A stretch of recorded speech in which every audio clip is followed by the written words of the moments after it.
retrouvons en direct à New York devant Ground Zero Nathalie Minard. Nathalie, vous avez assisté à ces cérémonies.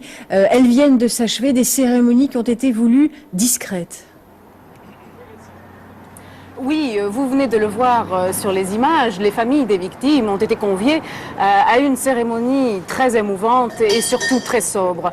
Tout au long de la matinée, la lecture des noms des 2749 victimes du World Trade Center, diffusée sur toutes les chaînes d'information, a finalement rythmé le réveil des New-Yorkais.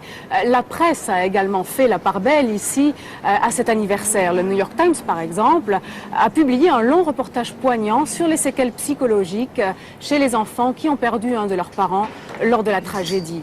Alors l'heure était au recueillement et au souvenir et le temps d'une journée, les leaders politiques ont rangé leurs joutes de campagne. Oui, tout à fait, Nathalie. Donc, 3 ans après ces attentats, on l'a déjà dit, George Bush n'était pas à New York, tout comme son adversaire dans la campagne présidentielle, John Kerry.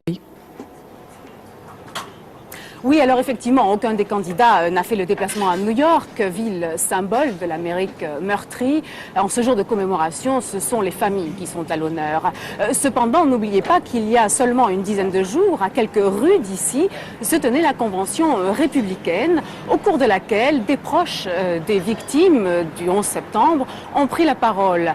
Alors finalement, Bush, il est clair qu'en faisant de la lutte contre le terrorisme son principal cheval de bataille, embarrasse quelque part le candidat démocrate John Kerry qui finalement refuse d'instrumentaliser les événements du 11 septembre à des fins électoralistes.